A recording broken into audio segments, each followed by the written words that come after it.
frozen screen? Most owners pay $300 to fix this exact freeze. It looks serious, but it isn't. What they're charging you for takes under 10 seconds and requires nothing. Ignore this, and you'll keep paying for the same glitch every time it comes back. If you want to avoid unnecessary service visits, keep watching. Why these issues keep coming back? Understand this before you try to fix it. What looks like a serious fault is often just the system getting overloaded. Your Tesla's media control unit runs constantly in the background, handling navigation, calls, cameras, and updates all at once. Over time, small bits of temporary data build up, especially after software updates. That buildup slows things down and occasionally causes the system to stall. That's when you notice it. The screen lags, Bluetooth drops mid-call, the backup camera takes a second too long to load, or stays black. It feels random, but it isn't. The system is still working, just not cleanly. Here's what most people miss. If you don't clear that state properly, the same issue comes back. You might think the car is developing a fault, when in reality, it's repeating the same software condition. That's why resets matter. Not as a last resort, but as part of normal control. Fix the state, and the behavior usually follows. Level 1. The reset service always tries first. Hold both scroll wheels on the steering wheel for about 10 seconds. The screen goes black, then the Tesla logo appears, and the system reloads. That's the reset. This doesn't affect how the car drives. It only restarts the interface, the part handling your screen, apps, and controls. Here's what matters. This isn't a trick or workaround. Tesla actually documents this reset as a standard step. When the screen becomes unresponsive, that's why it works. It clears temporary glitches and reloads the system cleanly. Most frozen screens, app crashes, and audio issues stop right here. The difference is simple. At service, this same step is often included inside a paid visit. You're just doing it yourself in seconds. If the issue doesn't go away after this, it doesn't mean something is broken. It just means the system needs a deeper reset. Level 2. The reset. Most owners never wait for power off your Tesla from the safety and security menu, then leave it completely untouched for a full 3 minutes. No screen taps, no door opens, no pressing the brake, just let it sit. This step matters more than it looks. When you power off properly, the car shuts down multiple control modules, not just the screen. Given enough time, those systems fully reset and clear the state that a quick reboot can't reach. Here's where most people get it wrong. They wait 60 or 90 seconds, get impatient, and wake the car early. That interrupts the reset, and the issue stays in the background. Do it correctly, and you'll notice the difference. Camera feeds return to normal. Sensors stop throwing random alerts. Climate control behaves the way it should. This is the step that fixes what level 1 can't. And it's the same process often included in a paid inspection, just without the visit. If the issue still comes back after this, then it's time to go one level deeper. Level 3. The reset reserved for persistent issues. Disconnect the negative terminal of the 12-volt battery, then wait about 10 minutes before reconnecting it. Only do this after levels 1 and 2 fail. Open the frunk, locate the 12-volt battery, and remove the negative cable carefully.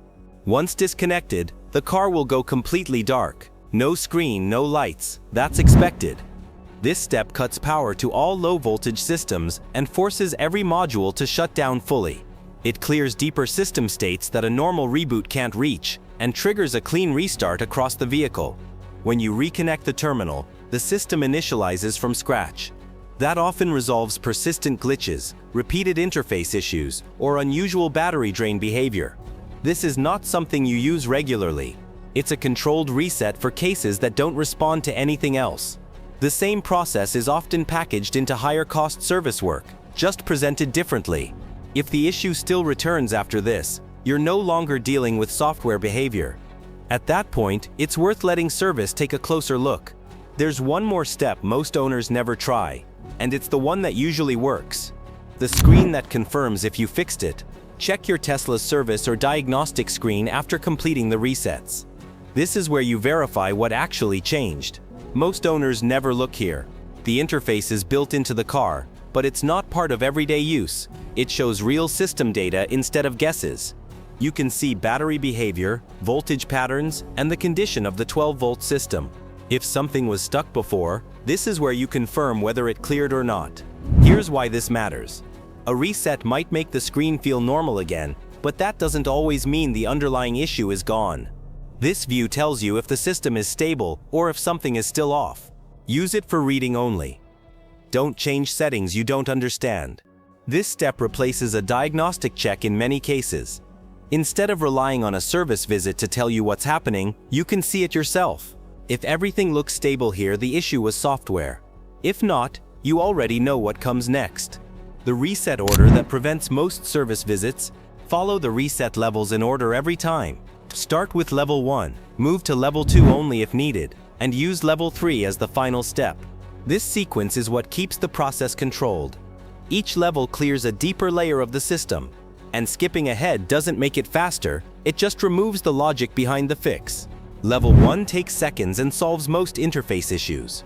Level 2 takes a few minutes and resets the car more completely. Level 3 is only for cases that don't respond to either. Here's what usually happens. Owners either stop at level 1 when the issue needs more, or they go straight to service without trying the full sequence. That's where time and money start to add up.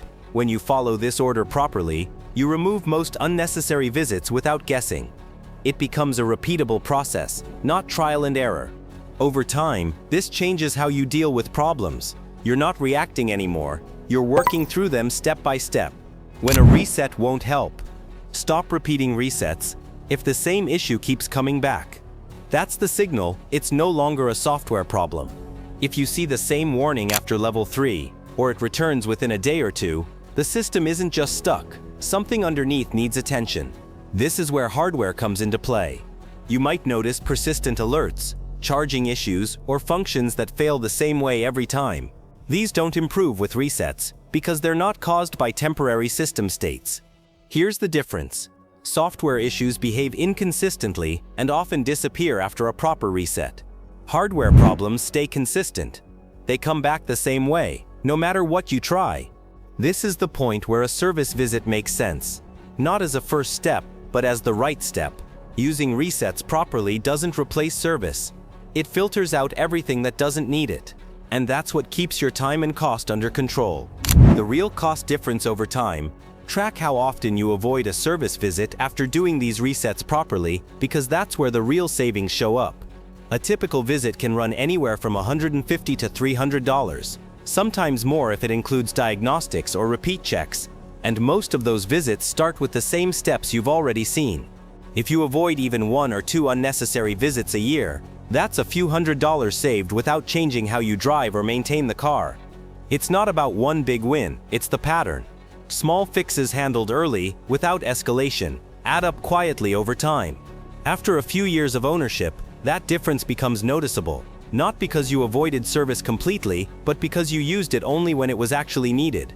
You're no longer paying just to confirm simple issues, you're handling them before they turn into something bigger. Final thought. Treat software behavior differently from real faults. That one shift changes how you deal with your Tesla. Most issues you see day to day are temporary system states, not actual failures. The car isn't breaking, it just needs a clean reset in the right way.